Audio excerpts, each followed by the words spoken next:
We'll put it in the cloud. Okay, so there we are. So hello, I'm Lisa Anderson, and I am the Commodore of the Northern Light Sailing Club, and this is our April 2021 meeting, and I am recording this meeting. So if you do not want to be part of a recorded meeting, I will just ask that you disconnect now. So I also suggest that if you would put your view on speaker view, then what you'll find is that the picture of the person speaking is the largest picture, which is what most people like. Or if you like gallery view and you like to look at everyone, then you get all the little pictures of all the different people, and you can see us all sitting there, playing around while people are talking. And I do ask that you try to stay muted so that it doesn't cause any disturbance for the person that is speaking. We don't have a huge amount of participants tonight, so it might be easier that when we do get to the speaker, if you have questions, we like you to try to use the chat so that you can just click on the chat and put your question in the chat, or send it directly to Tom. Has been the one that usually tries to monitor the questions and give them to the speaker. So with all that said, we do have a couple business items to take care of. I know that our purser generally has a report that he does. This is considered our annual meeting, and we do a summary of our financial situation on our annual meeting. So we're going to have Al come on and unmute himself and give us a summary of our financial status. So take it away, Al, Mr. Purser. Okay, thank you, Lisa. Tom, if you can put up the spreadsheet that I sent you.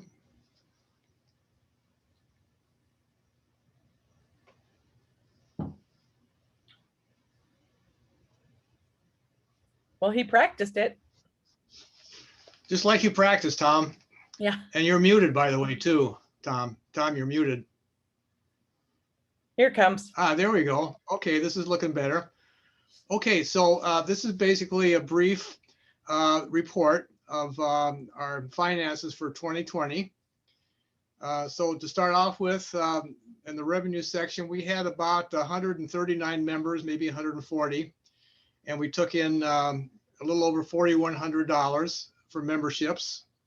During 2020, we put some of our funds in a CD, and that CD delivered about 1.75% interest, and we had $333 during the year of 2020 additional revenue because of that. We also were able to get Visa rewards. This is a cash back reward system. That was primarily due to the Belize trip, which we put on our credit card. And so we got 2% cash back on that. So that's where those funds came from. And then we had one donation of $30. So we had a little over $4,700 of revenue in 2020. Now for expenses, our biggest expense was our website. We had numerous problems during the year, so $2,600 for the website. There's a duplicate payment for insurance. Our insurance bill comes due usually in December, but sometimes it arrives a little late, so it gets paid in the next year, and that's what happened in 2020. So there's two insurance payments actually in the year of 2020, even though one was could have been in the previous year. $161 for our post office box. We had to buy more checks this year, $148. This year we have Zoom as a new expense. For our Zoom meetings, we have the professional version, which allows more people to participate in the Zoom meeting. $99 for our online storage account where all of our e-documents are stored.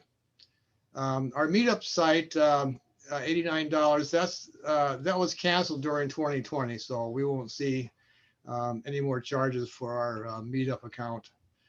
We got new business cards last year, $56 and $38 for meeting expenses, which is early 2020 when we were meeting together, and we would typically buy a meal for the speaker.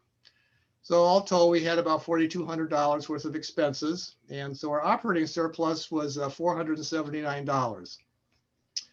Then at the end of the year, we had our holiday party.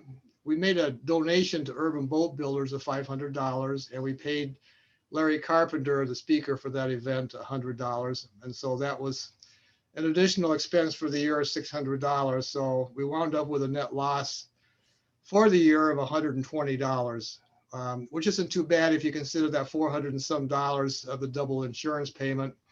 If that were taken out of the picture, we'd actually have a small surplus for 2020. So at the end of 2020, we had $3,100 in our checking account. That's basically our operating funds going forward for 2021. We have $2,600 in U.S. Bank savings account. That was the money that was previously in the CD. But moving forward, the interest rate on the CDs has collapsed to almost zero, like maybe 1/10 of 1%. So this money in our savings account is drawing a little interest, but just minuscule, couple bucks a month right now. So we'll keep on the alert for if that CD program is reintroduced. Maybe interest rates will go up in the future. We'll be able to use these funds if they're still available for another CD. We have $2,100 in our damage fund. This is collected, the small amounts collected, small percentage of the collision damage waiver for each charter. This is for the sponsor trips only. And so if there's any damage on the collision damage fund, if there's a minor accident resulting in, if we lose a winch handle or a small tear in the sails, and we get dinged for that on a sponsored trip, the club would pay for that out of this fund. And of course, we don't have the U.S. Bank certificate of deposit any longer. So all told, we have a little over $31,000 cash in the bank. So that concludes my report. Oh, and by the way, I should mention that our dues are down this year to. This is your. Hang on. Our dues are down to half the amount this year. So this year we might be seeing somewhat of a loss. So Al, this is like your last report as purser, I believe, right? It is. And Lisa will be taking over and likely be giving this report next year at this time. Assuming I won the election, that is. Yeah, and you've been purser for how long? I've been purser for 5 years. Started in 2015 was my first year. Yeah. So I think we all need to give a round of applause on mute to Al, and thank you for your service as a purser, right? Yeah, Thank you. Good job. Thank you. Thank you. Okay. Okay. Oops. Okay. So, all right. So, I was also aware of, I know Dorothy wanted to give a small report on some of the trips that she had presented last month at Trip Night. So Dorothy, are you ready to speak on that? On mute, Yes, okay. there she is. On, all right. Well, I got the update today from Margaret, and happy to say that we now have 20 that are signed up to go on our Windjammer trip. Yay! And I'd like to give a note of thanks also to Leroy and Jane Horn, members of the club. And not only did Leroy get in touch with me right away, but he also has recruited 3 couples, which made 6 more people. So with Roy and his wife, that's 8 in their group. How about that? I think that's great.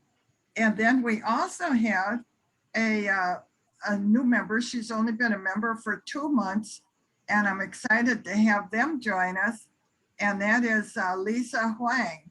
And she is bringing her daughter, Allison, who Allison, I understand, is learning to do racing, very involved in sailing.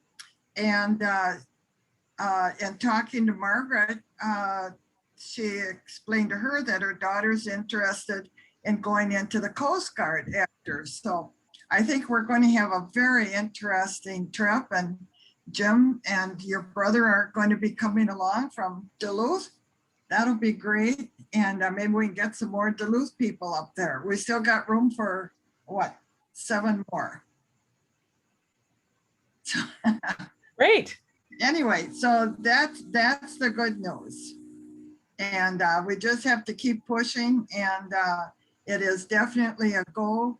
And listening to all the insurance and whatnot on some of the books, I'm sitting there. The Windjammer trip, you pay 1 fee and that's it. And it's so nice not to get involved with, we don't have to sponsor it, we don't have to self-insure it and all those things. So anyway, it's a great experience. So I'm pleased to be doing it and look forward to it again. And also Lisa and Randy will be joining us. So come on, any of you that are thinking about it, hurry up. Oh, and Jackie Carlson, you're on too. So, And how about the bad news? Jennifer Adrian is on. So anyhow, come aboard. And Dorothy, what about the bad news about the other trip?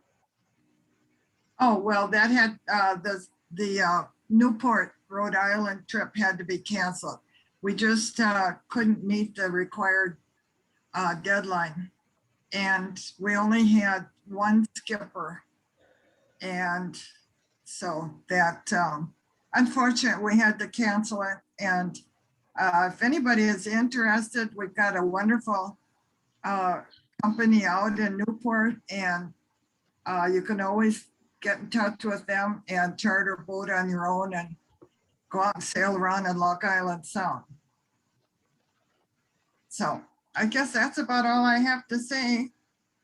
I'll be putting something into rambling again. Okay. So Thanks for all your bye-bye. hard work on getting that going again. Well, I'm very much looking forward to it. It's gonna be fun. okay. Okay. Are you going to mute me? Oh, I can if you want me to. Should I? Well, let's see. Well, she should mute herself, because otherwise everybody that's going to speak would have to. Well, I can mute people one at a time too, Tom. Oh, you Okay. can. I didn't know you could do that magic. Okay. Okay. Was there anybody else that wanted to, because a lot of times Jerry has something in that back pocket of his. Was there anybody else that had anything that they wanted to mention about a trip that was announced last month? Or, well, I know what you have, Tom. Well, St. Martin. Anybody? Oh, okay. Well, let's go ahead. Talk about St. Yeah. Martin then. So the St. Martin trip, if you people remember, this is the trip that was scheduled for last year before COVID. Then it got postponed to, I think it was supposed to be, what, was it in January, Nancy, or Marilyn? She's not here tonight, is she? But anyhow, it's got moved to next March. And there were 3 boats, 2 of which were sponsored, and the 3rd boat was not sponsored, but we did add a 3rd sponsored boat. You guys were inundated with emails, and that boat is now full. And we do have a short wait list, but it's a long time between now and next March. So it's going to be a great trip. We've got 4 catamarans, and price is pretty reasonable. So if you want to get on the wait list, you could contact myself or Al or Marilyn. Oh, there's Marilyn. I see her there now. So yeah. So that's the thing. If you want to get on the wait list, it doesn't cost you anything. You get in line. That's all I've got on St. Martin.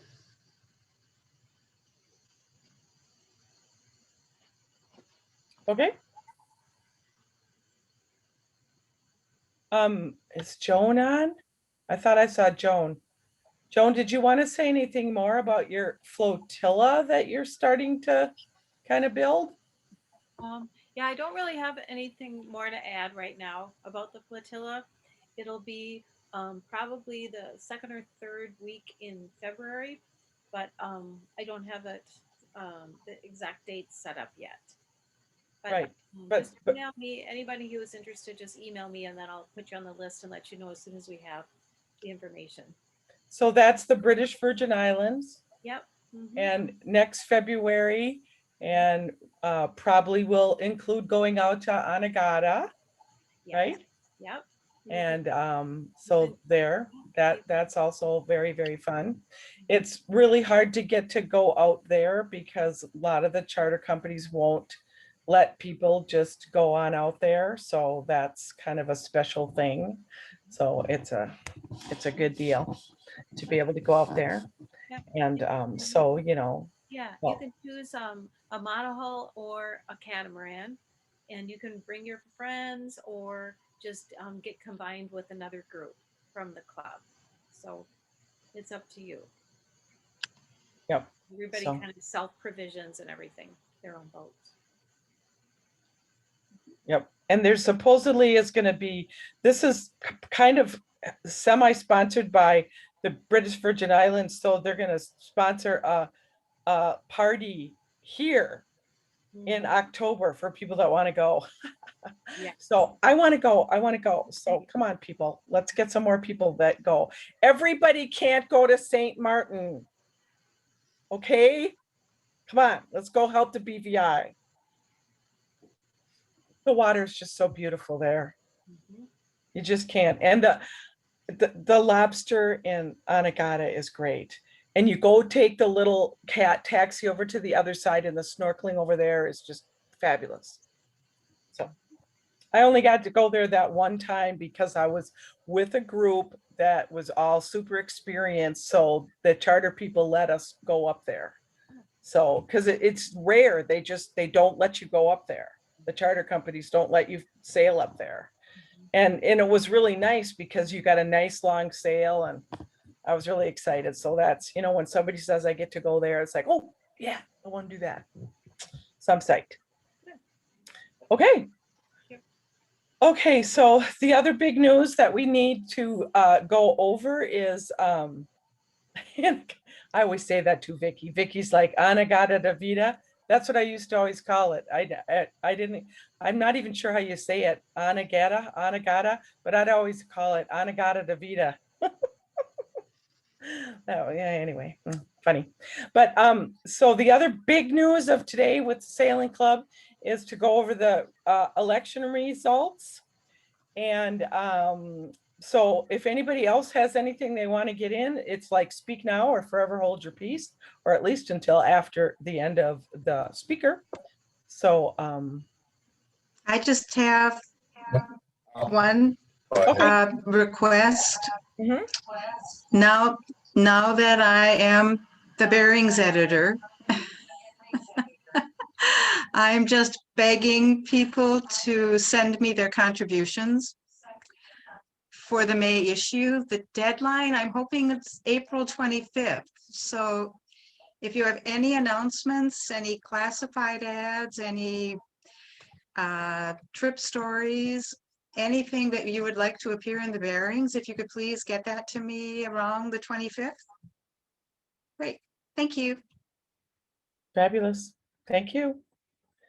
And, anyone that wants to put something in sailing related, our editor can always go, oh, that's a little too saucy or whatever, or edit it to make it less saucy. but we're always interested in hearing interesting things. It doesn't have to be, I mean, no, we're not going to advertise your shoe repair business in our sailing club magazine, but you know what I mean. Hey, I'm willing to test the boundaries of sauciness. Just saying.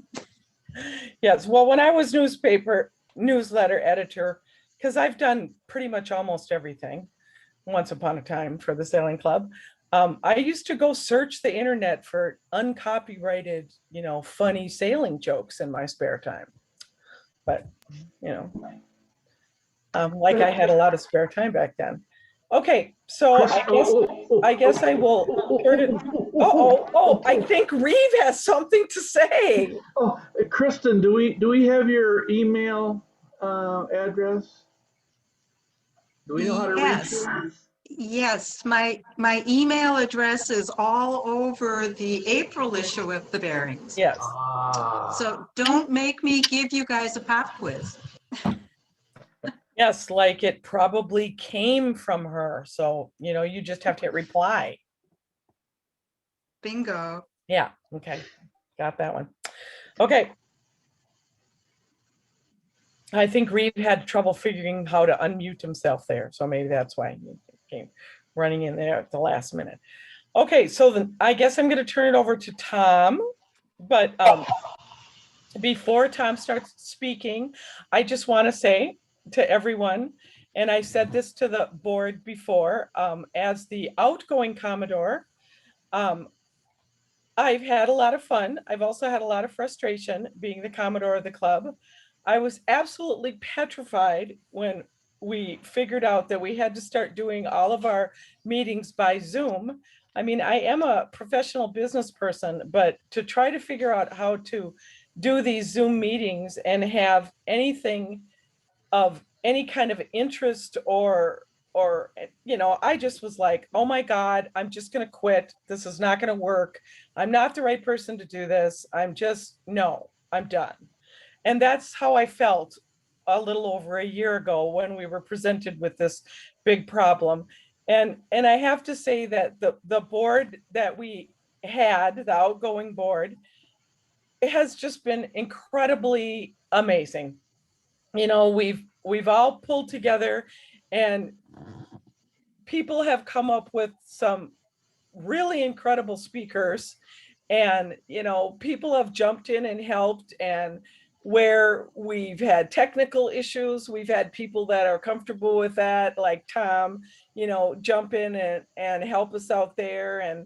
And oh yes, Tom, I'm sitting on my bed again. He had to tell me, Lisa, don't be sitting on your bed and have that be in the background. Well, I figured the rest of you, it was my last meeting, I could have it in my background.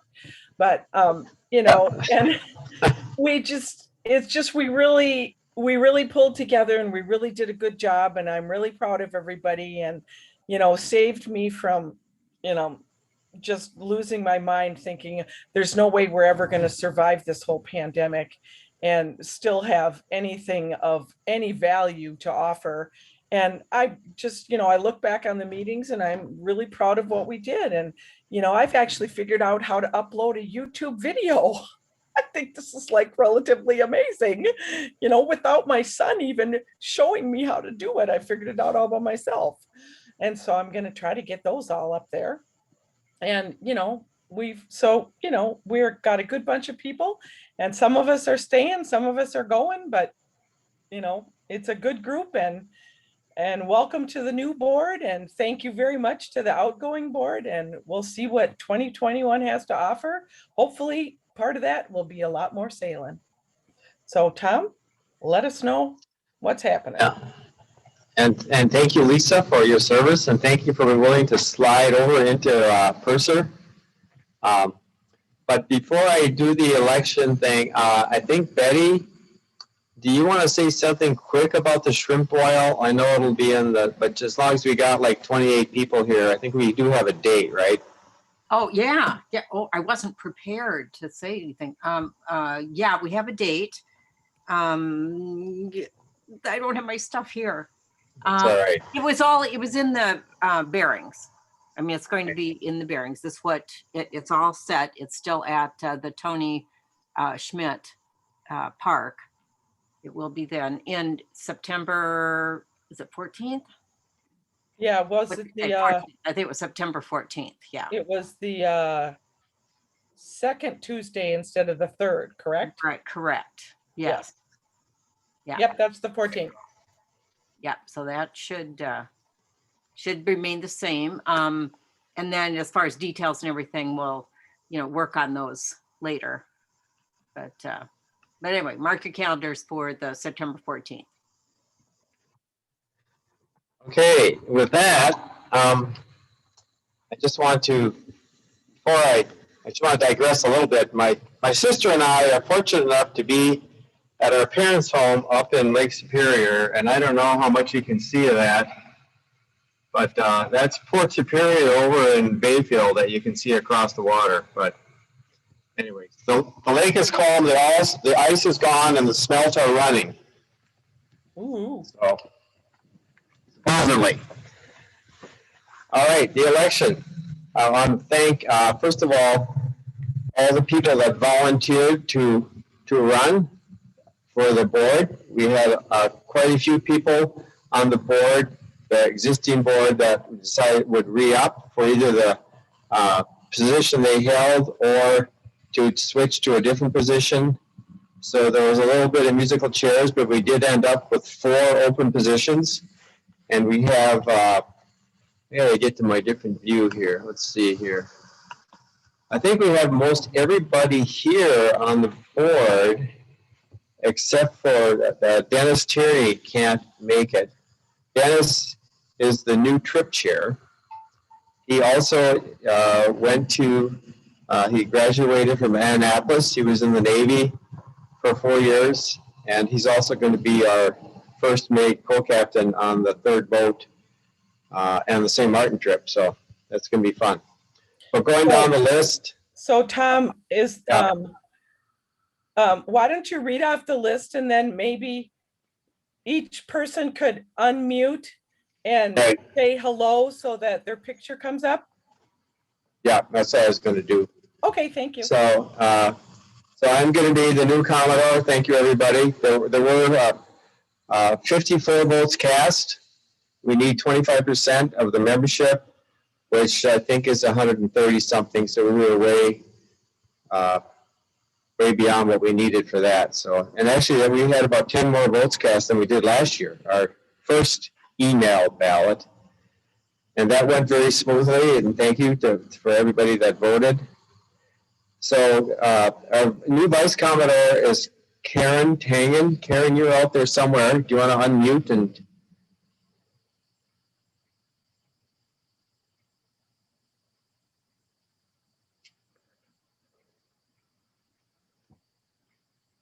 Unmute there. I have quite a long speech. You said I had 10 minutes, right? Yeah. I wanted to make him nervous right away. Right. I will say this though, the very first meeting that I ever went to was a Christmas meeting, and I was brand new to the club, and I went around and I wanted to find out what all you people were like. And there was one word that I came out with that would describe all of you. Does anyone know what it is? And it's kind of amazing. Old. Describe, huh? Old. No. Drunk? I don't think you're so old. One word. It was adventurous. Oh. It's the honest truth. I mean, I have friends that are not adventurous. I have friends that are adventurous, but everyone in the club is adventurous. And they're all willing to try new things and do new things and go new places. And that is pretty amazing. And it doesn't matter what age you are. I mean, we have the whole spectrum, but that's quite a thing for a club to have people that are so into trying new things and adventuring. So congratulations, all of you. And I hope as Vice Commodore to Thomas that I can pull my weight. All right. Thank you.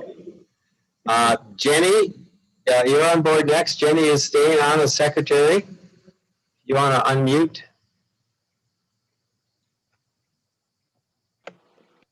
Yeah, this is going to be my 3rd year as secretary, so it's nothing new for me, but a different Commodore and Vice Commodore. And so I'm looking forward to working with the new people and meeting the new board members as well. So I don't really have that much to say, except that. Okay, thank you. Yep. Next is purser treasurer, and that's Lisa. Lisa is the numbers person, Yeah, I'm right? kind of a numbers person. Well, yeah, I have an MBA, so, kind of goes with it. And I was actually treasurer before for 4 or 5 years, way back in the old days. So Okay. it'll come back Next, to me. next is education. That's Joan. You get to unmute. Yes, hi. I've been in this position for a long time. And so I'm looking forward for us to get outside and stuff, hopefully by the end of the summer. And also, since we all have a lot of experience, a lot of the members have been here forever. A lot of you have things that you know about that you could share. And I'd appreciate it if you let me know if there's a program you'd like to present, or even just a 5 or 10 minute presentation on any subject at all that might be of interest to others. Please let me know, because we're always putting in little mini education programs here and there throughout the meetings. Okay, a new board member is information technology. He's taking the place of Amy, who is going to stay on and help us get through a transition. But Tom, let's see, where are you? I just saw you. There he is. You want to unmute Tom Harris? Hi, I'm Tom Harris. I'm quite new to the club. And of course, I joined in the wrong year because I haven't gotten much chance to see people. But I'm looking forward to getting to know you all better. And I am not a trained tech professional, but I do kind of enjoy doing it. And I've done it for some other groups. So as long as we keep it pretty simple, we should be in good shape. And do you want to share with us what your profession is, Tom? I'm an Episcopal priest. And I So- live in Bloomington, but I have a little congregation in St. Peter, Minnesota. So it might be a person you want to have on your boat, maybe. Yeah. If you ever, if the chips are down, you need a prayer, right, Tom? I don't know, some of the weather that's come my way, I'm not so sure that I would count on that, but Yeah. Okay, Al Cracky, he's switching to membership. Al, you spoke before, but do you want to say a word there? Yeah, I've been helping Nancy out in the past year, maintaining the membership spreadsheet. So I think sliding over to that should be pretty easy and seamless. Okay. I hope to continue. We post the membership roster, the names and the email addresses periodically on the website. We go through the webmaster to do that. And so just to remind everybody that if you need somebody's email address, look on the website and log in with your membership, and you'll be able to find email addresses. Some members have elected to opt out of publishing their email addresses, and so you won't find them there, but most everybody's in. Okay, and then speaking of crackies, your lovely wife, Nancy, she has been elected to do promotions and marketing and taking over from Deb. Right, filling some big shoes there. And I'm looking forward to this, and I would be interested in hearing from you if you have ideas of ways we can market our club and attract people, like-minded people to our sailing club. I would really love to hear from you. So don't hesitate if you have an idea. Give me shoot me an email or give me a call. I like the background. Thanks, this is my dream.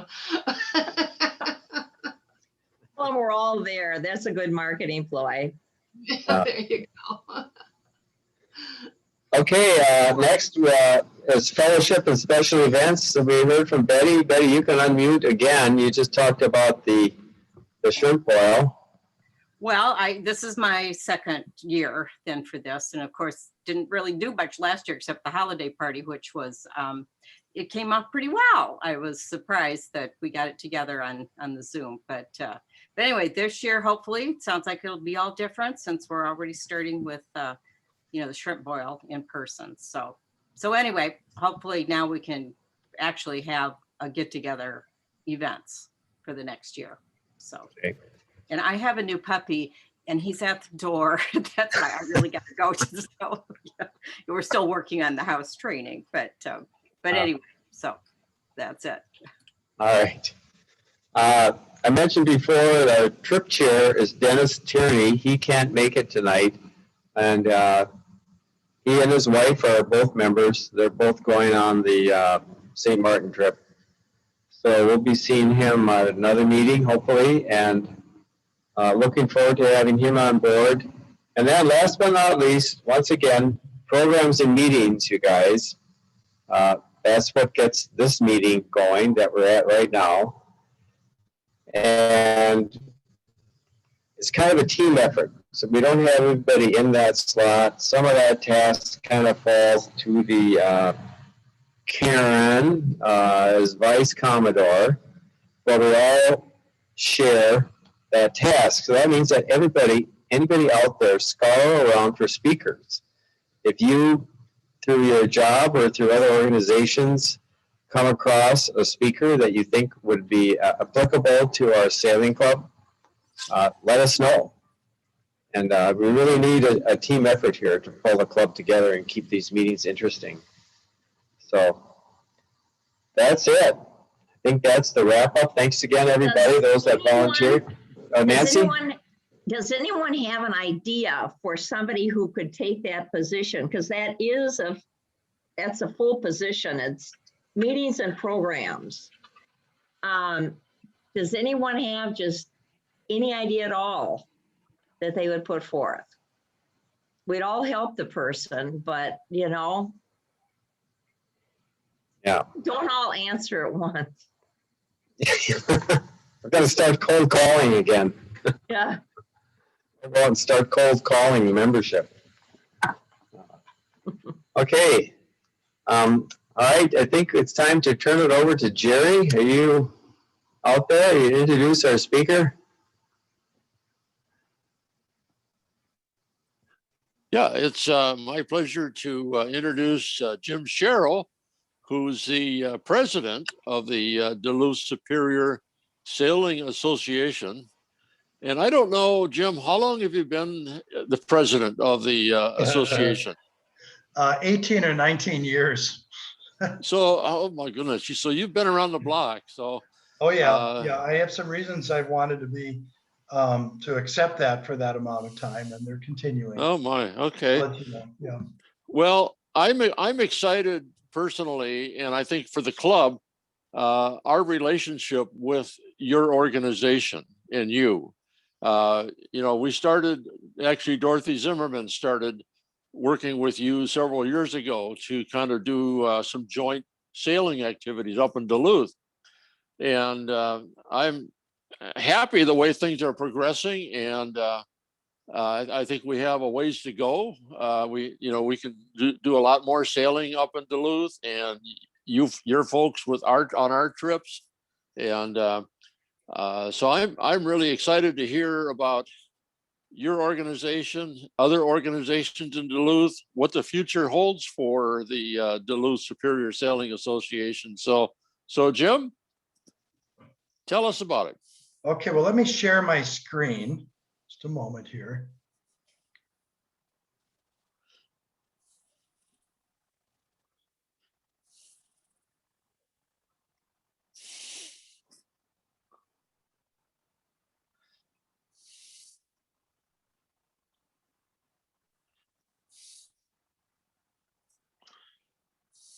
there. Okay.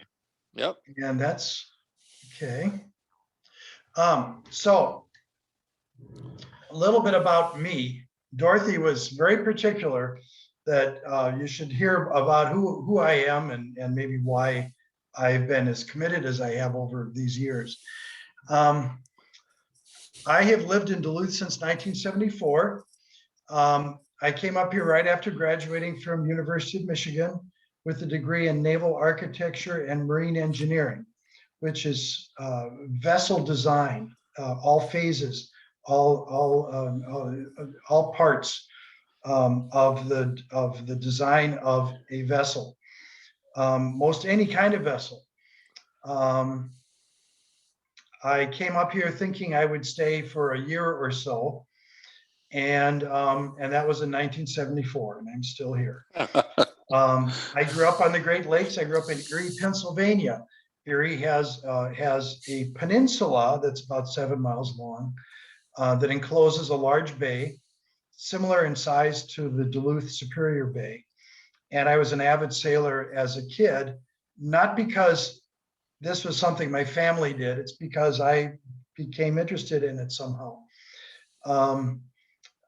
People ask me, how did you ever get interested in this? And I go back to when I was about 5 years old, and we were on a family trip, and I had one of those little, I think a Brownie camera. And then this would have been the late 1950s. And we were at the Welland Canal, which is the waterway for vessels between Lake Erie and Lake Ontario around Niagara Falls. And I saw about a 50-some foot motor sailor go by. I took a picture of it. And somehow that stuck in my head that, boy, that looked really interesting. And that kind of interest just swelled. By the time I was 12 or 13, my parents were taking me to the Erie, I grew up in Erie, Pennsylvania, library every week. I would pick up 1 or 2 new books about every facet you could name about sailing and sailboats. And I'd read them and then return the next week and get something more. And just decided I wanted to design boats. And I have a twin brother who also went to the same university. He's an architect. We used to kid that we were going to design floating cities. That never came to be. But I came up here as a young engineer with U.S. Steel's shipping fleet, and was with them for 28 years. The last 12 years, I was director of engineering and maintenance. During that time, we designed and built 2,000-foot ships, Edwin H. Gott and Edgar B. Spear. And I was involved for about 9 years in operations, actually as in a management level where the captains reported to me. And then moved for my last 12 years into this engineering position. So I had a very nice career there. I left them right before this fleet was sold, and with a pension in hand, started a consulting company, didn't like having to work 7 days a week, and took a position with the Duluth Port Authority. And I was with them for 15 years. I retired in 2018 as director of port planning and resiliency. Very involved in a lot of things around the harbor. During this time, my youngest son, I have 3 sons, when he was 16, which would have been about 2002, he had gone through a sailing class with the Duluth Community Sailing Association, which is our formal federal name. We do business as the Duluth Superior Sailing Association. We wanted to make sure that people understood that we are welcoming people from Superior into our organization. I was invited to join the board when my son kept telling the director at the time that things like, well, my dad says to do this, and my dad says that, and my dad says the other thing. And finally, Brian Simon, who was our director at the time, said he wanted to meet me, and he wrangled me into the board, and I've been associated ever since. And why do I have this interest? Some people have asked me that, why would I stay that long? Back when I started sailing, this was a rich man's sport around the Great Lakes. And I remember going to piers and seeing people who had no access, no ability to get on boats. This was in the 1960s. I was a high school student. And when I was at Michigan, I was a member of the sailing club, in which was we did intercollegiate racing. We did pleasure sailing on a small inland lake north of campus, and there were males and females in this. And of course, I developed some friends and other classmates and the like, and I got invited, and I'd been racing quite a bit around Lake Erie and all around the Great Lakes, Mackinac races and the like, as high school student and college student. And it was easy for me to get on boats, like out of Bayview Yacht Club in Detroit. And I remember one of the girls who was in the sailing club said, "Is there any way she could get on a crew?" And I said, "Well, I don't know." I said, "It's mostly all guys unless it's the wife of the owner." And so I asked, I actually went and asked the owner skipper, and he said, no, he didn't want any women on his crew. He said, that'd be too complicated. And she was, again, if you didn't have the money to own the boat or the connections to get in it, you weren't on the water. And that just didn't seem right to me. And I am really interested.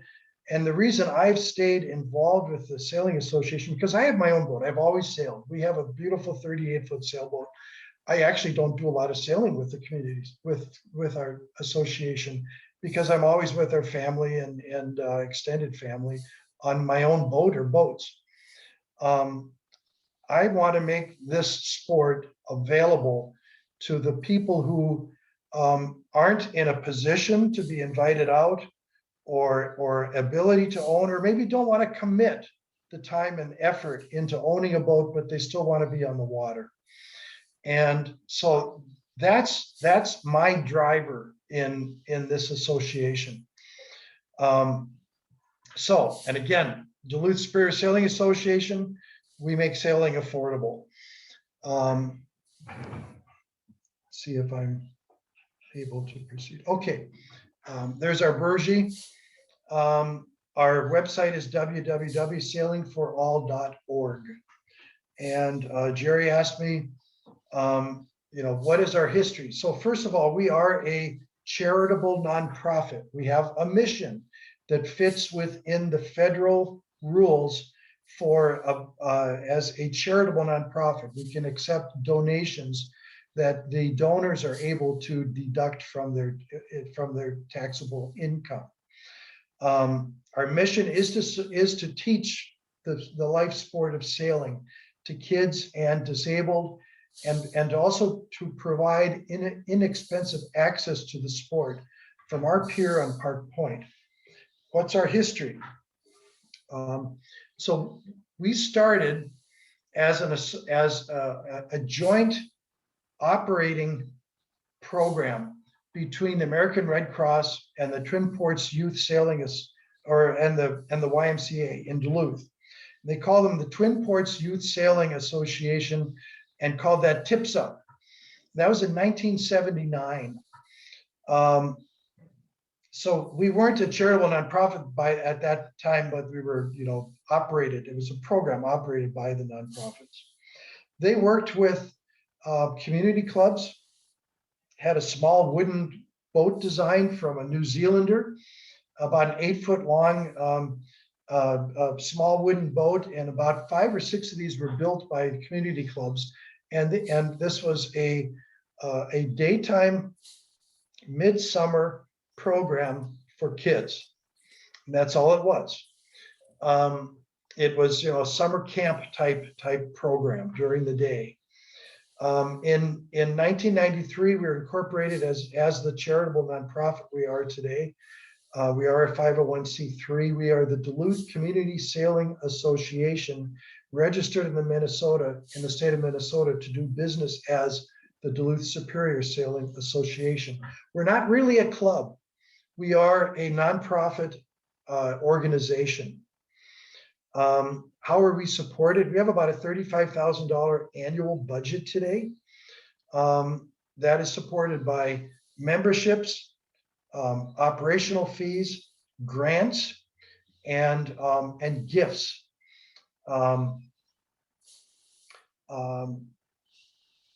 So what happened over those years?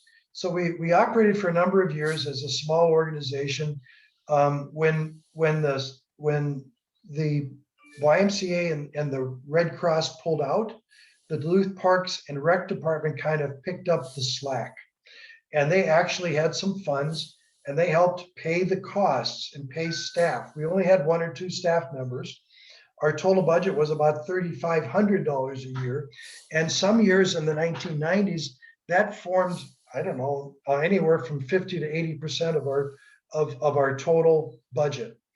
We were operating, all we did is summer camps for kids.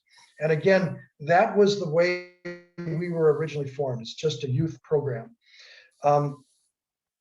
When the .com collapse happened in when was that, 2001, budgets got really tough and the city decided they could no longer support us financially. And our board, that's when I came onto the board. And at that time, we were grappling with how do we run this program when we don't have this method of supporting it. And one of our members had visited the Boston Community Sailing Program and found out there that all members, all kids joined for only $1 a year, and they were entirely supported by grants. And we actually picked that model and tried to do that for a few years in the early 2000s. And we were always able to make ends meet. I mean, you wonder, we'd get to be August 1st, we wonder, how in the world are we going to make our next payroll? And somehow we always were able to do that. Sometimes our board members had to join for the next year in September so we could make the last payroll. But all we do is, we'd say, we're short, we can't even pay our staff. Can you at least pay your next year's membership early to make this happen? Then what it occurred to us is that there just seemed to be a demand out there for adults and families. And we said, well, why don't we choose a business model that supports that, but have them bring in enough funds to be able to cover our poorly funded nonprofit mission. And that's what we did, and we have slowly grown. For 20 years now, we've been slowly growing in size and depth of program. And we're very proud of what we have now. And again, we actually will have, it appears, 10 staff members this year. Some of them are high school students. And what's really nice is they're in the pipeline, so to speak, to develop their abilities and become fully certified staff members in sailing instructors in the future. And from time to time, we've had that in the past. About the last 5 years, we've not, but we've been able to get by just fine. In many cases, we're hiring college students who are not familiar with sailing, and with the help of Joan, we get them trained and they do a nice job and everybody loves the program.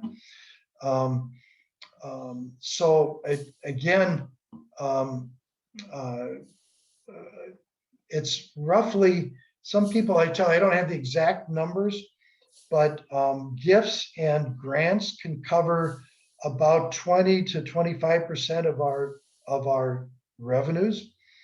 The rest is all covered by fees of one kind or another, either the memberships or summer camps or instructional type fees. Again,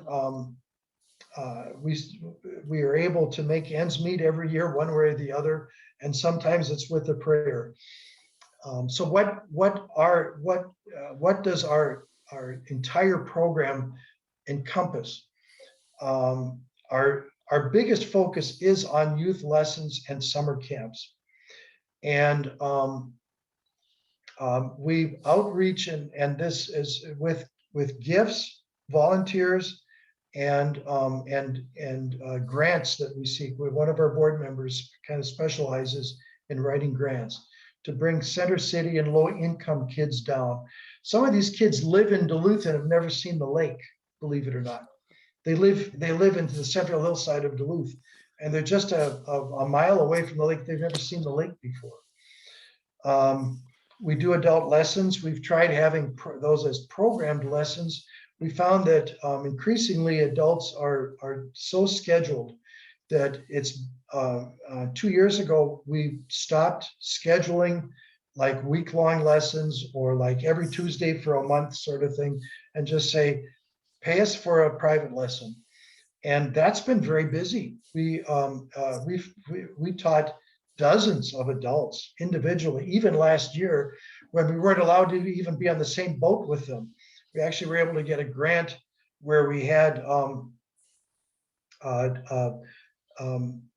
walkie-talkies, hands-free walkie-talkies.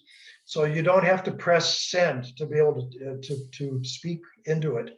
And we were able to use that and have lessons. We do community outreach. We get groups down and the like for evening sales and afternoon sales and kids groups, that sort of thing. And then we're open in the evenings and the weekends for people who are members, and they can be daytime, just a one-day member can come down and just use the boats and go sailing. We have a lot of family type activities or families that come down. Once a week, we try to have an informal race. Occasionally we schedule special events. Usually that's done with the Duluth Yacht Club. And what we've been able to work up with Joan Gilmore is she comes and puts on her ASA 101, and last summer expanded that to 103 certification classes through her Sail Away Sailing School. And that's has been a very busy time. She went from having trouble filling a single class to having classes that fill up in a week. And it's nice to be able to do that certification. Our lessons teach the skills, but they don't give you a piece of paper that you can take elsewhere to say that I've been tested. And Lord knows when Joan gives you a test, you know you've had a test. You know that tests you right through, and that's a great program that we've been able to expand into. So what do we do with COVID-19? We operate our program within the city park, and they advised us last year that if we don't have a COVID-19 operating plan that they would review and approve, we wouldn't be able to operate. And that was very comforting because we knew that they were more experts in this. And on top of that, they provided the Minnesota Department of Health actually puts together a plan that's all the bare bones that meets all of the bare bones requirements. And all you've got to do is fill in all the special needs of your particular organization. So it gave us kind of a recipe for writing that, which we did. We put it back and forth with them. We did a couple of updates as the season went on. We were able to get formal approval for Joan's program, where you have multiple people from different households along with Joan on the same boat. That's the same plan that she uses on Lake Minnetonka. And it's more rigorous than anything else that we had, because other than that, if by the end of the summer, we were able to have group type bubbles, people who are already doing things together on a boat together. We were able to have a family on a boat. Otherwise, it's one person on a boat. And that's, by the way we do all of the kids programs. Once they leave the dock, they can take their masks off because they're alone in the boat. And we wouldn't want them capsizing with the mask on either. So that worked out well for the the needs. And if they need it, we've got these hands-free walkie-talkies. So what they've done this year is they've given us like a contract that we sign. They don't want to approve our plan this year, though it'll be a slightly modified plan from last year, the way we will start out. They want us to warrant that our plan follows Minnesota Department of Health and CDC plans, and they gave us the updated skeleton plan that we can add meat to. And we will be doing that. But what I see in this so far, we haven't finished it yet, is that it's not going to be greatly different from the way we ended our season. What that means for groups that would be coming up is that if you aren't already a family that lives together, or a group of people who are commonly doing things together, you won't be able to do that, to come on one of our boats, at least at the beginning of the season in mid-June. Doesn't appear. So we do have, there are definitely limitations on the way we can crew and assemble a crew on a boat. Joan, you'll be able to continue your classes the way you have in the past. And as the season goes on, and hopefully CDC and Department of Health relax some of the requirements, that's what we're hoping, we will update our plan as the season evolves. So you're going to see a bunch of pictures. Be aware that in all of these pictures that you're going to be seeing in the rest of my presentation, every single photo was taken before last year. You're not going to see any masks. Right now, if you are not on a boat away from the dock with this group that you already are completely exposed to, you will have a mask on. You will be washing your hands. You will be using sanitizer. We sanitize all hard surfaces after you've left the boat. If you use one of our life jackets, we sanitize the life jacket before somebody else puts it on. Our membership rates. So we have for adult membership, it's $125 a year. These are calendar year, not 12-month period from when you buy your membership. However, if you pay for a membership after August 15th, we always say that covers the rest of this calendar year and the entire next year. And so, for instance, if you've done some day memberships and you haven't bought an annual membership, but you're thinking about that, you can convert 3 of those day memberships to an annual. If you do that on August 15th or later, you've bought the next year's membership already with just the difference between what you've already paid.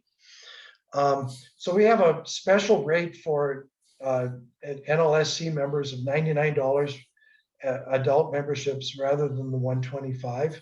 But if you have a family, this could be husband and wife and kids through college, is only $175 a year. However, if you're an NLSC member and you are less than 30 years old, you should be choosing the young adult membership because that's only $60. What we found out is that a number of years ago that we had youth memberships, they're $35 up to age 18. And what we realized is we had no members between age 18 and 30. And so we developed this lower membership. Again, if you are interested, if you're not interested in buying an annual membership, if you're under 30, it's $10 for a day. If you're over 30, it's $15 for a day, and 3 of those can be applied toward an annual membership.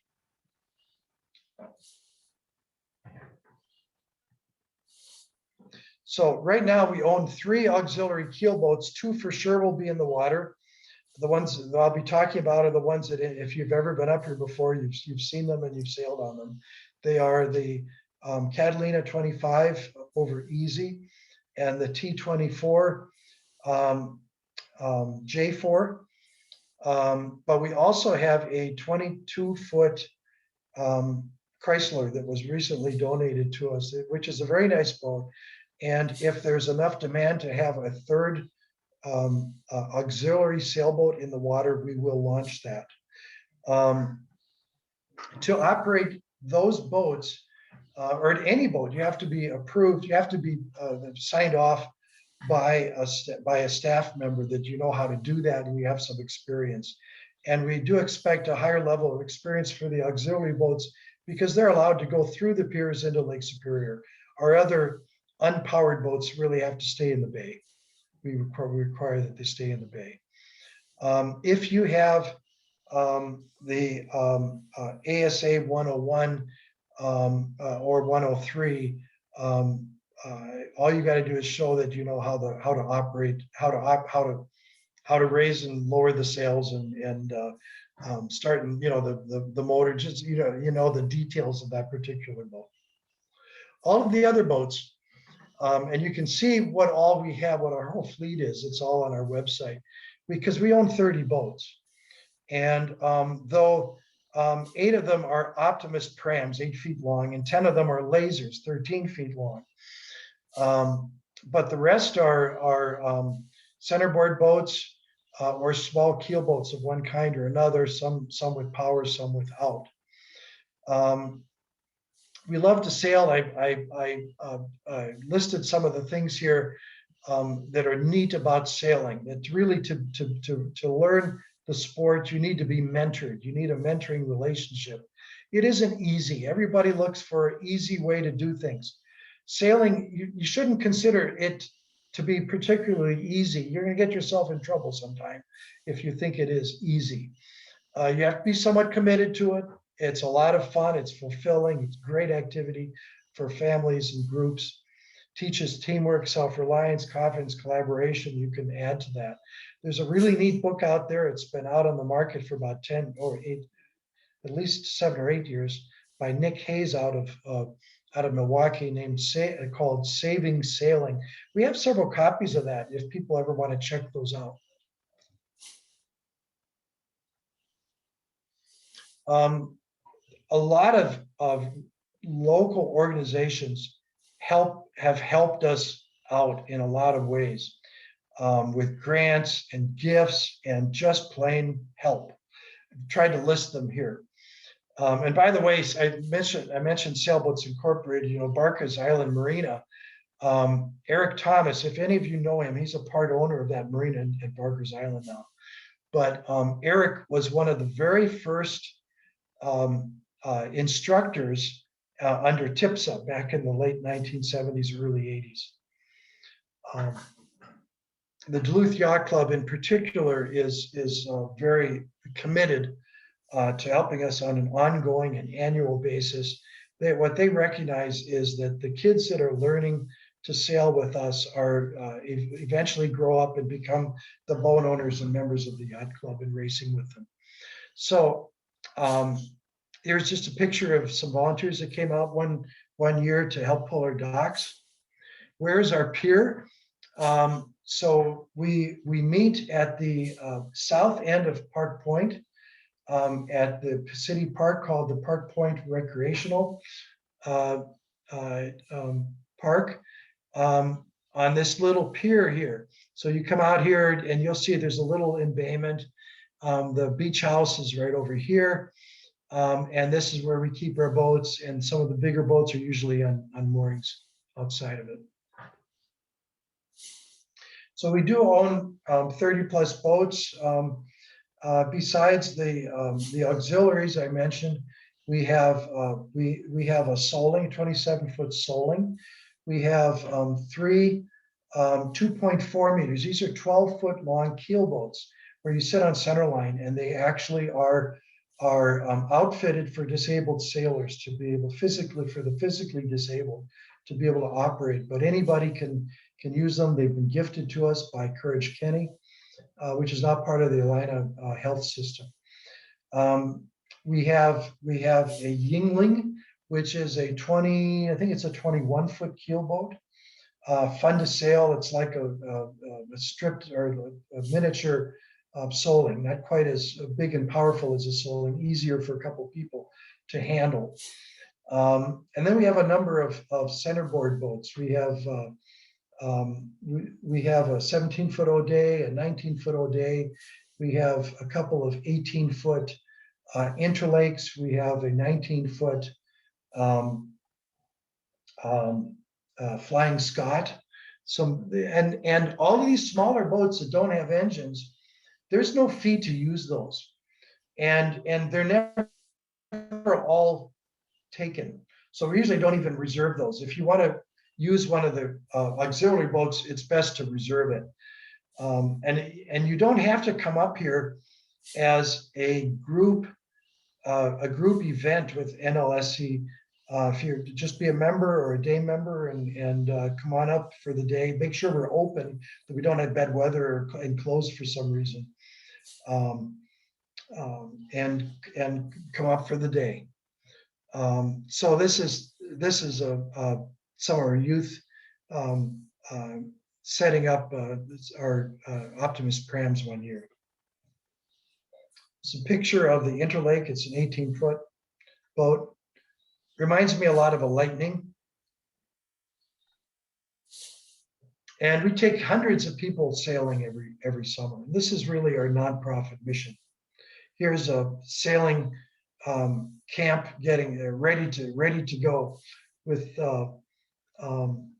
so this picture is a few years old, but it's very typical of what we do every year. The kids start out with a swim test to demonstrate to us that they won't panic if they end up in the water. And the first thing we teach them is how to survive and recover from a capsize. Here's a group out in the Opties. The older kids in the summer camps sail the lasers, which are used to be an Olympic racing class, and much higher performance. And again, our staff are either American Sailing Association, ASA certified instructors or certified through US Sailing. We used to only use US Sailing, but to get that certification, we had to go down and partner with the Wayzata Yacht Club if they had room for us. And that was always difficult. And once we got to know Joan and got to know us, she makes room in her schedule to come up here, and we get our people certified, and it's a wonderful partnership. Our lasers have 3 different rig sizes. We're able to get this through some very nice grants.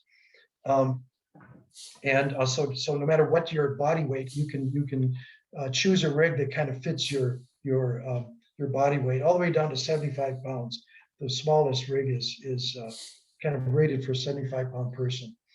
For just basic sailing skill private lessons, that again is how adults learn to sail, as well as the ASA basic keelboat and offshore or coastal, 101 and 103, which Joan operates. And we just tell people that's all arranged through Joan. And then she arranges the weeks with us that she will be using the boats. But when they're up here, the people do need to either be day members or annual members while they're taking that class. And here's just a picture of a young woman sailing J4. So a little bit the Catalina 25 and some pictures of J4, the 24-footer. And these none of our boats have an inboard auxiliary.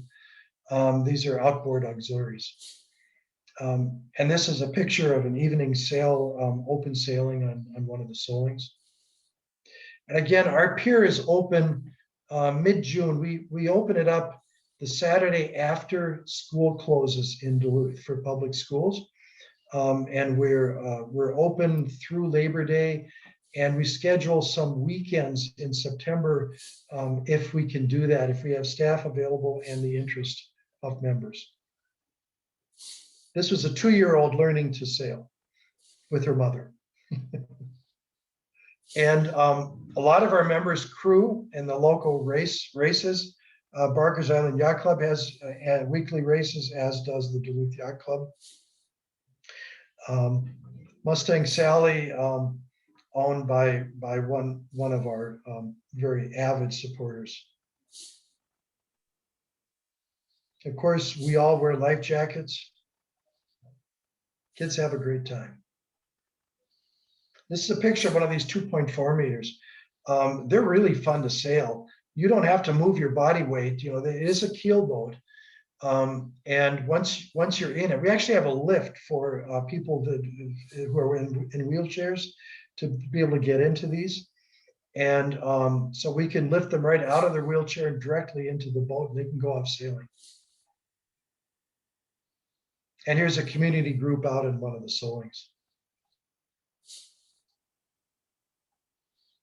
In one of our weekly races. Some of the other things we do, we have open sailing every day in the evenings. Sometimes we just to help get people going, we'll advertise on Facebook that it's a ghost night, just a perfect evening, get out and sail tonight. We have race night and then disabled sailing one night a week. Again, we partner with Courage Duluth for that, which is now Courage Kenny. And cruise, and we mentor. If you really want to learn how to sail these boats, you let the pier know that next time one of them is going out. A member, once time a member who's a skipper signs out one of the larger boats, the auxiliary boats. Just join the group. And several of your members have asked me to talk about the Duluth Boat Club and our plans. This is a separate 501c3. We have great plans. We have the city of Duluth acquired the land at 13th Street South on Park Point, which was the prior Naval Reserve Center site. The buildings have been removed. This is more than an entire block long of bay frontage. They leased this to the Duluth Boat Club back in 2003. And we've been trying ever since to put together a multi-million-dollar water sports center here. That would be the home for all of our small boating.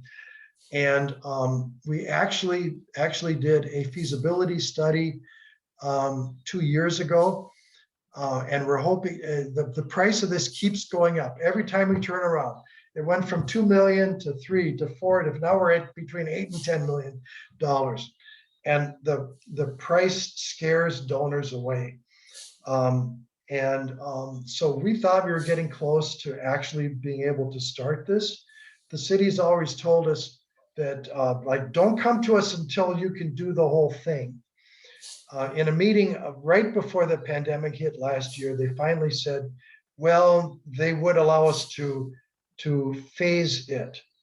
And if by phasing it, we would start by doing some of the landside work with a clubhouse and some storage and a boat maintenance area. Those of us who've been pushing this for about 20 years now are losing steam, and we're to the point where we're kind of ready to hand it over to a younger group who is willing to fight for this. It's not going to happen in the next year. We don't know when it's going to happen. We certainly hope it will. So, and it will be a regional boating center for educational and access to activities. Again, this is exactly the kind of thing that warms my heart, making this small boat activity available to anybody in the whole community, and actually throughout the state. You don't have to have a thick wallet to be able to do this. So here's a list of some of the programs that have indicated an interest in running programming here. If we can figure out a way to build it, none of them has the ability to pay for it. That's the way it goes. So, and we're always looking for collaborative opportunities. We love the association we've had with Northern Lights Sailing Club, and I know that some of our members have actively participated in NLSC cruises, because that's something we can't do, first of all, and it's something that is, you know, you have a business or a model that makes it so affordable to people that and able for single people and couples to go out and in a boat with people they know or meet they're like-minded, they can get together and pay for one of these expensive boats. And so it's we're really impressed by what Northern Lights does and is capable of. So here a little bit of our contact information, our phone number, and this is being monitored now again. We are on Facebook. The office insists on making any email address blue, and that's the wrong thing for the background here, but we are www.sailingforall.org, and our email address is sailingforall@gmail.com. And I could mention, I didn't write it here, but my own is JD, as in Delta Sharrow, SHARROW @msn.com. I wanted real quick to do a new share. Joan called me today and she was having trouble with our website. And so this is our website. And curiously, one of our board members just on Sunday told me that he had the same issues with it, but he was able to work it out, but Joan wasn't. If you to join us, so this is when you open up our website, this is what you see. You've got to scroll down to the bottom of it by all the weather and everything else, and become a member. And there pops up all of the rates and then printable forms. The way we want you to join is not to do it online, but to print the two forms, the membership registration and the waiver of liability. Fill them out longhand and mail them to us in our PO box, which is 3094, and it's in Duluth here, and it's listed on the form. So and what I'm going to do is I'm going to talk to the fellow who created our website and see if he can't put a link at the top of the page, because that if we could get that right across the top of the page here also, rather than when you start learning more about DSSA, I'm not sure, you got to go to the bottom of the first page of the home page to link into our membership stuff, and that isn't really obvious to people. So this is a brand new website, first season we've had it in use, and we're gonna iron out some of the kinks that we have in it. So here's a picture of Zach. He's our waterfront director. So any questions you have of me? Anything I can, Tom, if you're looking in the chat. Yeah, you know, I think I have one question. I think maybe we've got a pretty small group.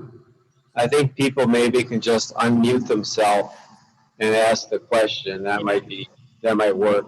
But I have a question. It's not clear. You sail both inside and outside of the water. You're either in the St. Louis River estuary like when you're doing these classes for the kids, yours on the west side of the island. Is that right? Yes, of the point. It's a sandbar. Our program is, except for the cruise boat, we call them the cruise boats. The 2 or maybe 3 boats auxiliary stay in the Duluth Superior Bay. And the other boats can wander out of the bay, they sail through the piers and what have you.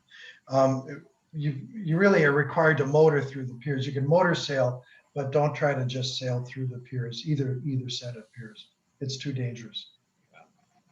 So you're really pretty well protected inside even when it's blowing pretty hard out of the. Oh, absolutely. Yeah. And if it's blowing more than about 25, we shut down anyway. Absolutely. It's an inland lake. It's like an inland lake. And it's 70 degrees all summer or more.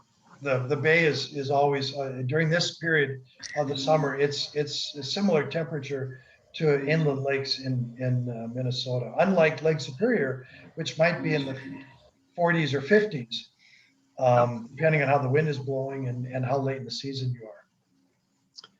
Does anybody else have a question out there? Go, if you want, just jump in here.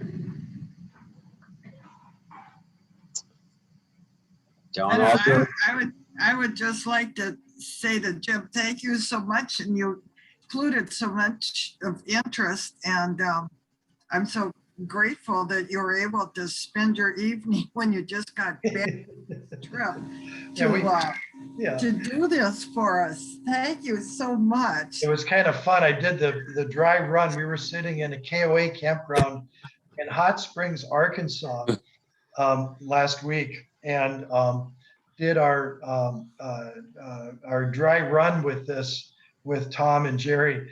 In fact, Jerry was sitting in his car in a Costco parking lot or something.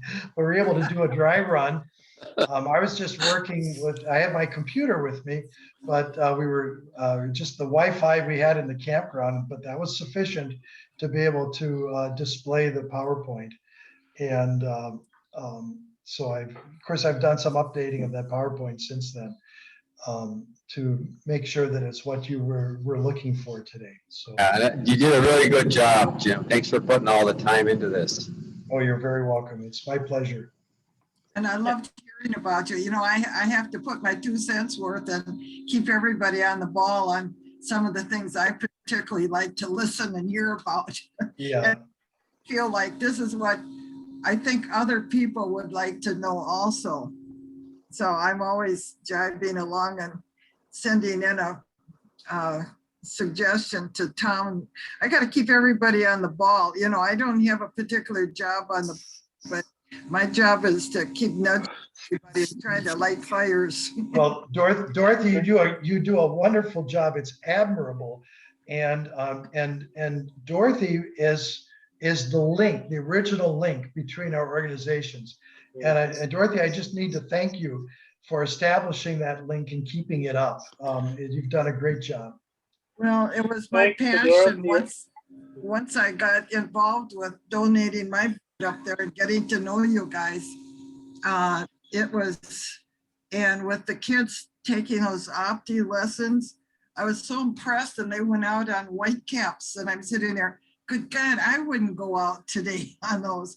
And all the way that the kids can learn that. And I'm just so into bringing our young kids learning to sail, 5, 6, 7 years old. We've got to get them on the water.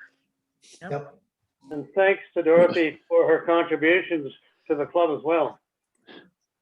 And by the way, Bruce was on our board for nearly 20 years till he moved in fall of 2019.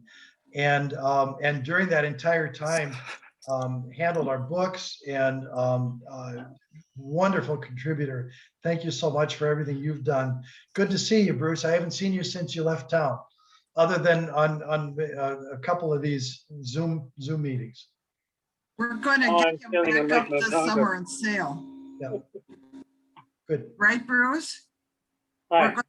We're going to get you up and sailing this summer. Yep, I just signed up my lease for the slip here today. Okay. You know, what was it? Your 82nd birthday? We celebrate I'm going to be 84. Wow. 84. We sailed on his birthday and went for supper, and that was the last sail of the season. And he was moving on Monday. Does anybody else have any other question? Or we can let, I have Jim a go. comment. Jim, I'd just like to emphasize that our members, or anyone for that matter, can sail just about any day of the week up there in Duluth, right? Just call Yes, well, and make sure the boats are available. under our COVID plan, Monday through Friday during the day, we don't have open sailing. We weren't able to last year. We might be able to squeeze that in early this season. What we said is open sailing started when the kids left at 4 o'clock. During the work during Monday through Friday. On the 6th, we only have summer camps for, they really go through most of the summer. And so we didn't, so if you're coming up between between morning and earlier than 4 p.m. during the work week, it would need a special arrangement to set that up. I'm not saying it can't be done, but don't just show up assuming that you can go and use a boat. So call the number that's on the website, right? Right, absolutely. What is that number? Can you give me that number? Yes, it's, I always have to look. And I think that's monitored by Zachary, your dock master, Yes, right? yeah, Zach Yes. keeps it, and it's 218-260-0961. Okay, thank you. Okay. All right. Well, all right, wrap it up, Lisa. Yep. Well, and just for what it's worth, I actually have been going up to Duluth the last 2 summers. I've probably been up there at least 7 or 8 times where we've gone up and used one of the cruise boats.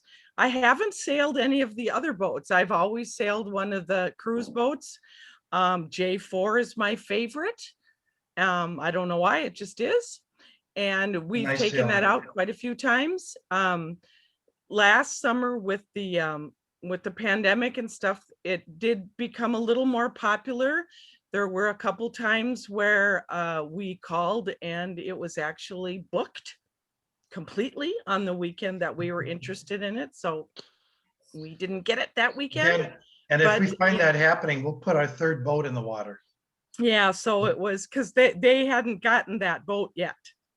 Because it was the end of the summer when kind of Right. a little bit toward the end of the summer when you got that 3rd boat. It was, But yes. I'll tell you, this is kind of how it looks. You jump in your car, you run up there, you walk up, there's this boat, it's all ready to go. You step on, they give you a VHF, they give you the little, because I've already been checked out and, I know where to go and they know, so we cast off, we sail around for four hours, give them $25, come back, dock, hand them the lines and go, thanks, see ya. No maintenance, no cleaning, no emptying any yucky things, no scrubbing junk off the hull, nothing. And I'm like, wow, this is the greatest deal ever. I looked at Randy and I said, why would you ever want to own your own boat? It's the greatest deal ever, people. Really.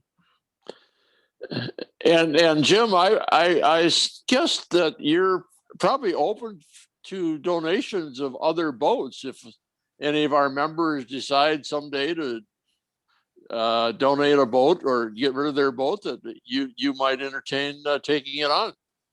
Yes, we're a little bit particular and choosy. with these, which can kind of put a potential donor's nose out of joint, which unfortunately can happen.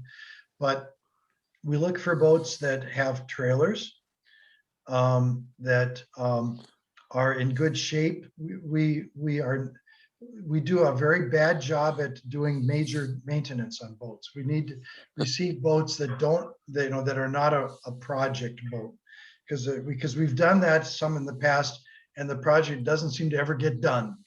And again, if it's a boat that fills a gap in our program, we're really anxious to receive it. If it's totally superfluous to anything we're doing, then it just becomes almost a liability, and we've turned a lot of people down. But if you have a boat, like when Dorothy called and had her O'Day, that was perfect. We needed a boat like that. And we've received a number of other boats, like these cruise boats that we have.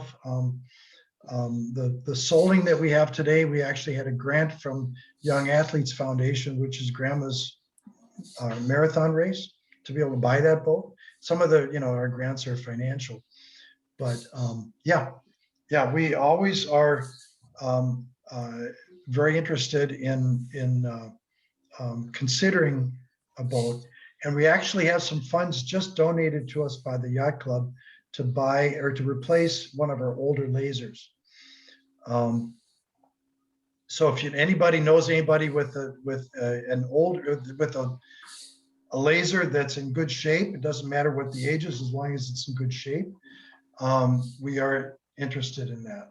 So, Jim, a thought that I have had for a number of years, but is like with our two clubs working together, I was just wondering if when you've got a big project or something to get done and need strength and another set of arms or legs or things for help, do you have enough people up there, or is there some way, if something was coming up, is there some way you could send an article of some and send it in?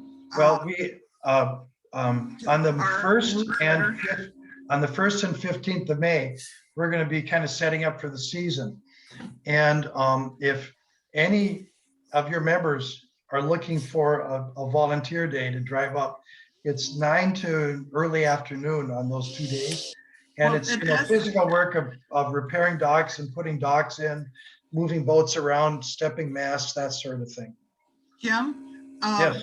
It doesn't do a lot of good to tell just a few of us. Is there some way that you could do a write-up of something and we could send it in to Kristen, our new editor, and Sure. get to our May bearings? Because absolutely. that I think things going on, if we could hear once in a while from you or somebody from DSSA of some activity or some special thing going on, I think it would be good for us, our members that maybe don't get in on the Zoom meetings, but are in the audience here as members. I think we're missing an opportunity by not being able to reach out to everybody, in the club. So if you could just put in an article, I think I'm speaking out of turn, but that's what I can do because I'm at large. I just submit ideas. Very good. If you understand what I'm saying, that Sure. just get something together and get us up by Kristen likes it by, what did she say, the 25th or 26th of the month? Yep. Yeah, and that's next flexible. week. Sounds good. All right. Thanks again, Jim. You're very welcome, everybody. Yeah. And Thanks for hopefully we'll listening. see you on the water. Yeah. Okay. Hope to. Yeah. Take care. All right. See you later. All right. Thanks, Bye-bye, Jim. everyone. Yeah.